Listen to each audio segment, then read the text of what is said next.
السلام عليكم ورحمة الله وبركاته. ازيكم حبايبي؟ عاملين ايه؟ وحشتوني جدا جدا. اللهم صل وسلم وبارك على سيدنا مولانا محمد وعلى آله وصحبه وسلم وبارك أجمعين. النهاردة طبعا هنعمل مع بعض الكفتة المشوية.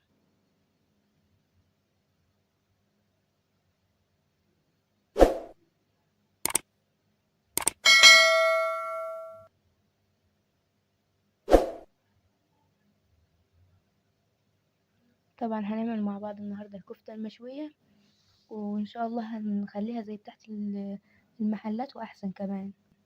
معايا طبعا كيلو لحمة من اللحمة المفرومة، وكمية من البصل طبعا فرماهم ومصفياهم كويس من المية، وقرن فلفل فرماه. وطبعا معايا الكزبرة، الكمية اللي انت تحبيها، بس اهم حاجة الكزبرة تستبعد العيدان بتاعتها خالص. وكام فص طبعا من الثوم. انا طبعا جبت هنا بولة كبيرة هضيف فيها كل المكونات مع بعض.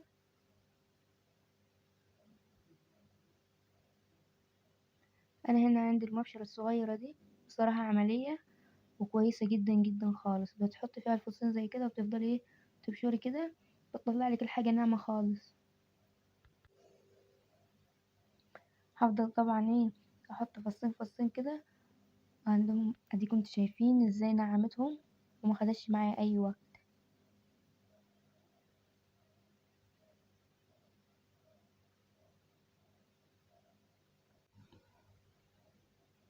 طبعا انا هنا فرمتهم كلهم كده. طبعا انا هنا معايا اللحمه بالبصل، بكل حاجه كده. هفرمها فرمه جامده كده في الكبه لحد كده ما اللحمه تبقى معايا كلها زي نظام خيوط خيوط كده. لازم اهم حاجه اهم تكه ان تلقي اللحمه كده زي ان هي مطلعه عامله خيوط رفيعه كده. انا طبعا كده انا فرمتها كويس. هضيف لها بقى توابل. التوابل مش هنكتر فيها عشان خاطر كل ما التوابل بتبقى كتيرة بتغير طعم الحاجة. هحط نص معلقة من كل حاجة، نص معلقة صغيرة.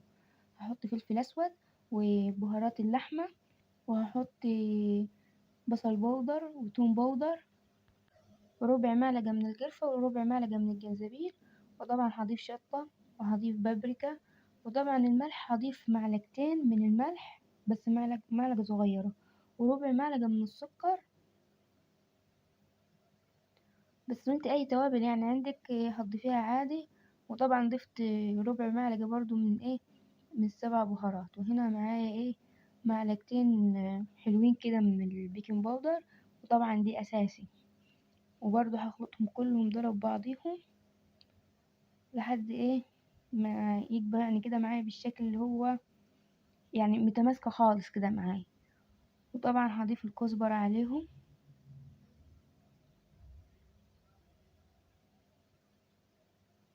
اهو انا كده خلطتهم. طبعا انا عندي العيدان دي، انا كنت حاطه لها الاستك لان كنت باكل بيها كده زي الصينيين. بس خلاص هستغنى عنها يعني عشان خاطر الكفته. همسك كده الكفته كده، اكورها زي حتت صغيره كده، واروح يعني حسب الرغبه بتاعتك. حابه الصباع يبقى يعني حابه تكبريه حجمه، حابه تصغري حجمه، دي حاجه ترجع لك انتي. انا طبعا هعمل الاتنين، هعمل اللي هو حجمه كبير واللي هو حجمه صغير. عشان خاطر اللي هو حجمه صغير هنعمل بيه وصفه تانية. طبعا انت لو مش عاوزاها تشبك معاه في يدك وكده، هتجيب المية بتاعت البصل، هتحط عليها معلقة من الصلصة او الكاتشب، وهتحطي معلقة زيت، وهتحطي سنة بسيطة من السكر عشان خاطر الصلصة، وهتحطي سنة من الملح، وتقلبيهم في بعض وتبلي يدك بيهم وتمسك اللحمة وتصبعيها بالعصيان دي. وعادي ممكن سيخ او ممكن معلقة لو انت مش متوفر عندك. وممكن برضو تصغريها خالص الحجم، وبتبقى بيدك برضو هتبقى حلوة خالص.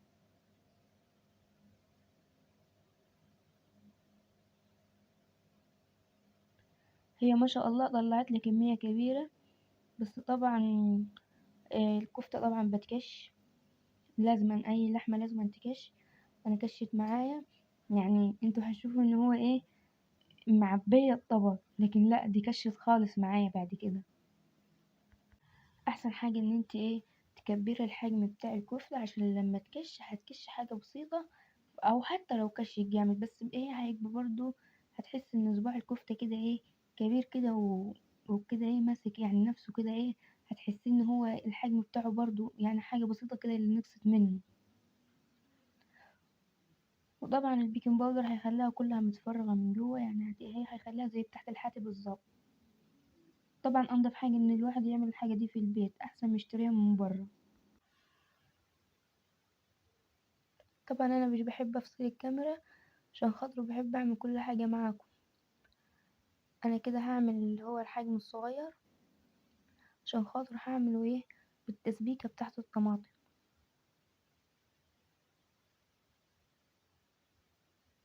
طبعا انا قبل كده صورت الكفتة المشوية بتاعت مرات خالي والفراخ المشوية. هسيب لكم اللينك بتاعها على ان شاء الله تحت في صندوق الوصف.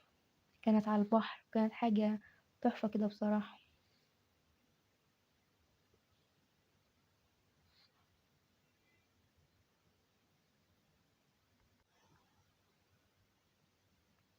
هي لزجت في يدي بصراحة وضايقتني. بس انا مرضيش اعمل برضو اللي هي مية البصل كده بالرغم ان هم كانوا جنبي. بس انا كسلانة يعني كسلانة يعني مد يدي شوية واتلافى الطبق. فيعني عادي مش مشكلة.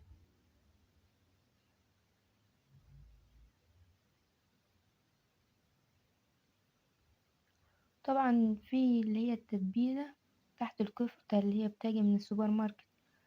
دي برضو بتغنيكي عن كله. بس هي طعمها كمان بيكون احلى. يعني هي ايه بتحس ان في اختلاف ما بين ان انت حاطه توابل من في البيت. في اختلاف برضو من التوابل اللي هي البهارات دي بتاعت بره من عند اي حد بتجيب اللي هي الخلطة بتاعت الكفتة. لو انت مثلا مش حابة تعملي ده كله بتحطي الخلطة بتاعت الكفتة وبس. حابة تضيفي بصل وتصفيه برضو براحتك. حابة تضيفي الكزبرة وتقطعيها برضو براحتك. لا حابة تحطي اللحمة بس وكيس البهارات ده بس برضو عادي هيطلع معاكي تحفة.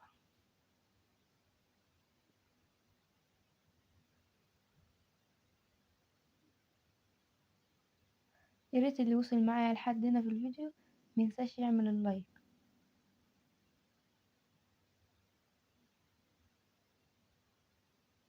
هي سهلة خالص اهي ومش مكلفة ومتاخدش يعني 10 دقايق كده.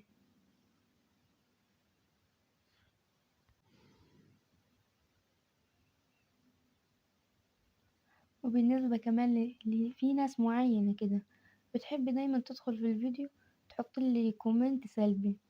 اقسم بالله اقسم بالله الحاجات دي والله ما بتهز شعرة مني. بالعكس بتخليني اتحمس اكتر واكتر واكتر. انا عامة ببقى عارفة مين يعني هي جماعة معينة ببقى عارفاهم.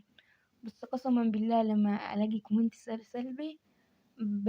يعني بتحمس اكتر ان انا اعمل فيديوهات اكتر ان انا اطور من نفسي اكتر واكتر. صراحة بيديني حماس يعني شكرا ليهم. مش بالعكس يعني انا مش عيب فيهم. لا انا هقول شكرا ليهم لانهم هما الصراحة بيدوني الحماس في نفسي. طبعا انا لما ببقى عارفة حد وكده او مثلا بيجيني اشعار كده او كده ما بردش الاساءة بالاساءة ليه لان في ربنا موجود طبعا هو اللي بيسد حق كل اي حد.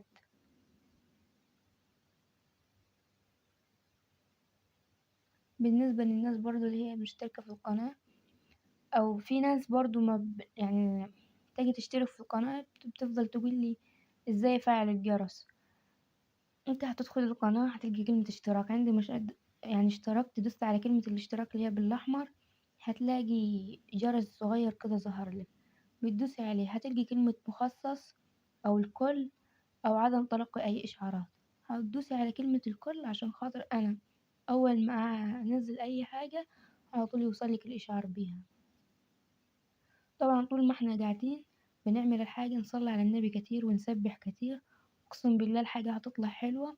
حتى لو يعني حتى لو هي ليها في حاجات كمان المفروض تتحط فيها وناقصة اقسم بالله هتطلع حلوة. بس الواحد يسبح ويستغفر ويصلي على النبي كتير.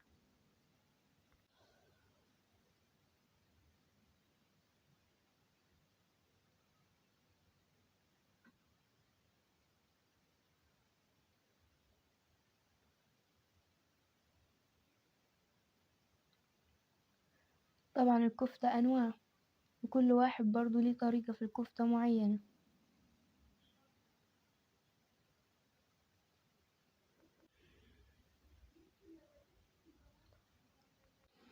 وربنا عارفين ايه أحلى حاجة؟ لما الواحد يشوف حد، أيا كان هو في عامة مفيش حد أحسن من حد. دي حاجة. الحاجة التانية يعني لما الواحد يشوف حد معاه حاجة يقول الحمد لله على النعمة اللي هو فيها، ويقول لغيره ربنا يرزقك بالأكتر. حتى لو كان الكلام ده في السر، في سر الواحد، مش شرط يعني يبقى علني، لا. أن الحاجة دي بتبقى سر بين الواحد وبين ربنا. لما الواحد يقول الحمد لله على كل حال، ولما يشوف غيره معاه حاجة أكتر أو حاجة يعني هو نفسه فيها، يقول إيه؟ يا رب ارزقه وارزقنا. والله الواحد طول ما هو ما بيبصش على حاجة حد، أقسم بالله ربنا هيزيده وهيزيده أكتر من إن هو كان عاوز كمان. معلش أنا دوشتكم. أنا هنا خلاص خلصت النوعين، اللي هي الحجم الصغير والحجم الكبير. طب أنا هعمل إيه دلوقتي؟ هجيب صينية كبيرة، هحط فيها شوية زيت. طبعا أنا هنا معايا بصل، طماطم. هقطع بصلتين كده، أجنحة كده شرايح. وبعد كده هقطع برضو طماطم شرايح، وهضيف عليهم التوابل، وهخربطهم كلهم في بعض. وبعد كده ايه؟ اضيف عليها الكفتة. ليه هعمل الخطوة دي؟ عشان خاطر اي نعم هي هتكش، بس عشان برضو تبقى ايه؟ محتفظة بالحجم بتاعها. انا كان ممكن برضو اعملها برضو على الفحم، بس لا، انا ما كانش عندي وقت خالص ان انا اعملها على الفحم. بس انا هديها النكهة والطعم والريحة بتاعت الفحم. ازاي؟ استنوا معايا للاخر لما اوصل عنديها.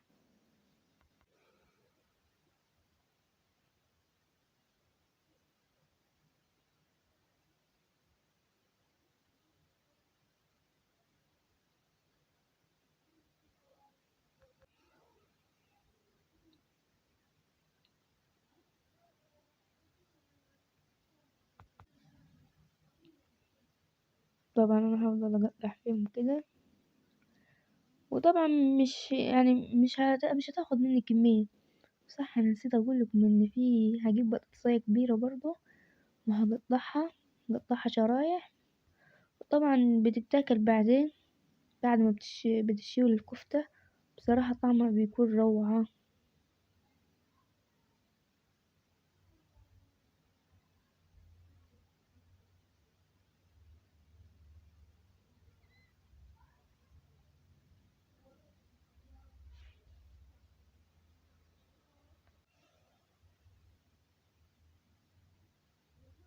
طبعا بشكر اي حد بيدعمني.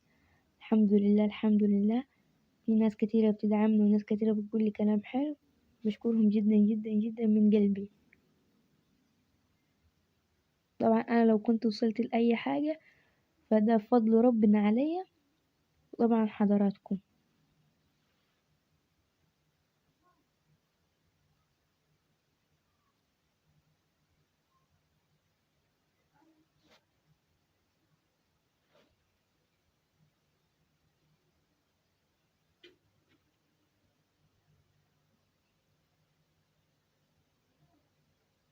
طبعا انا البهارات اللي ضفتها في الكفتة هي اللي هضيفهم تاني برضو ايه، في الخلطة دي.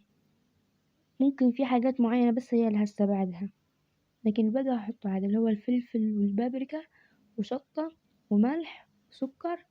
دول برضو ايه هضيفهم هنا برضو معاهم.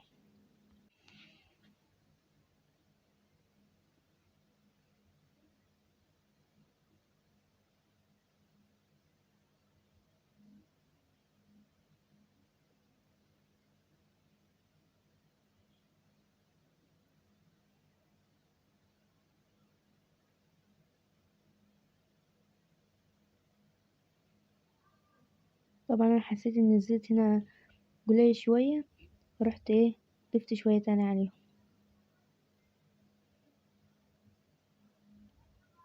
طبعا انا هنا جبت الصينية التانية، ضفت جزء هنا وجزء هنا. ليه؟ لان انا مش حابة ان انا اعمل كمية كبيرة من الحاجات دي، لان مش الكل برضو بيميل ليها. فأنا كده هنا هضيف الكفتة. هنا ده الحجم الصغير، نسمي بسم الله.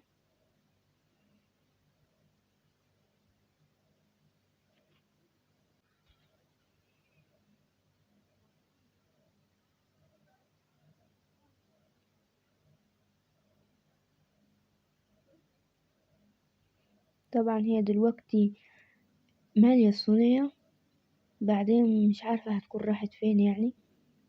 أنا حسيت إن إبليس والعشيرة بتاعته طلعوا أخدوا منيها ومشوا، مش عارفة ليه، مع إني يعني أول مرة بصراحة أعمل يعني أنا على طول بعمل الطريقة دي، وعلى طول بعمل إن أنا أحط صينية وأحط فيها الخضار، وبعد كده أحط فيهم الكفتة. بتطلع الكفتة حجمها عادي معايا، معرفش ليه المرة دي سخطوا شوية كده. فهي تقريبا يعني إبليس وعشيرته طلعوا أخدوا منيهم ومشوا تاني.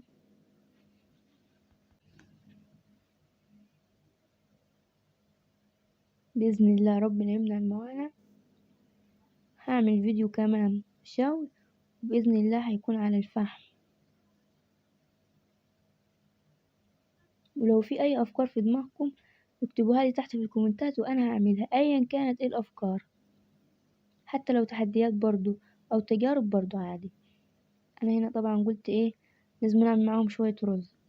طبعا على النار هجيب حلة أحط فيها شوية زيت وشوية وحتة سمنة.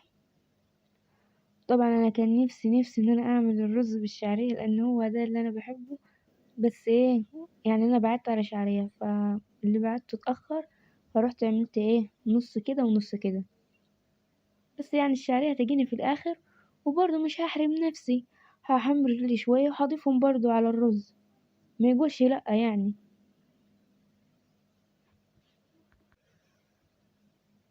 طبعا أنا استنيت لحد ما وصل معايا للون ده،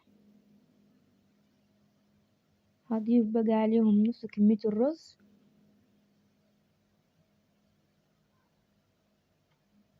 طبعا هفضل اقلب فيه زي كده لحد ما المية تتشرب، يبقى كلهم كده متغلفين كده بالزيت والسمنة. طبعا هنا كانت الشعرية خلاص جات، وهضيف عليهم الشعرية، وهضيف بعد كده المية، مية مغلية، وهخليها على نار عالية. أول ما المية تغلي هوطي عليه وأغطيه. طبعا هنا عندي طاسة على النار فيها معلقتين من السمنة. طبعا هنا دي الكفتة اللي هي الحجم الصغير، أنا خليتهاش استوت كلها يعني عشان خاطر هعملها بالطماطم وكده. طبعا أنا هنا عندي شفشق طماطم ضربته، وحطيت فيه سكر وملح وفلفل، وضفته على النار. طبعا انا كان نفسي ان انا اضيف فيها البنجر، بس للاسف ما ضفتش، نسيت. طبعا هنعمل سلطة الطحينة اللي محدش يقدر يستغنى عنها. انا طبعا كل مرة بجيب كمية من الطحينة وبفكها طبعا بالزيت، وبضيفها ببرطمانات زي كده، وقت ما بعوز بتبقى سهلة خالص معايا. هضيف كمية من الطحينة وشوية زيت، وهفضل اقلب فيهم. طبعا هضيف حاجة بسيطة من المية السخنة او الباردة عادي يعني، وبرضه هفضل اقلب فيهم كده لحد ما تفك كلها معايا. وطبعا دي مش محتاجة اصلا بهارات، ليه؟ لان الاساس بتاعها الكزبرة والشطة عشان خاطر تديها نكهة حلوة. وطبعا التوم ده اساسي فيها. ولو حابين تضيفوا حاجة بسيطة من الخل تمام، بس انا بحب استبعد دايما الخل خالص. وبضيف عليها عصرة ليمونة. هفضل اقلب فيهم، وبكده خلاص هي بقت جاهزة معايا.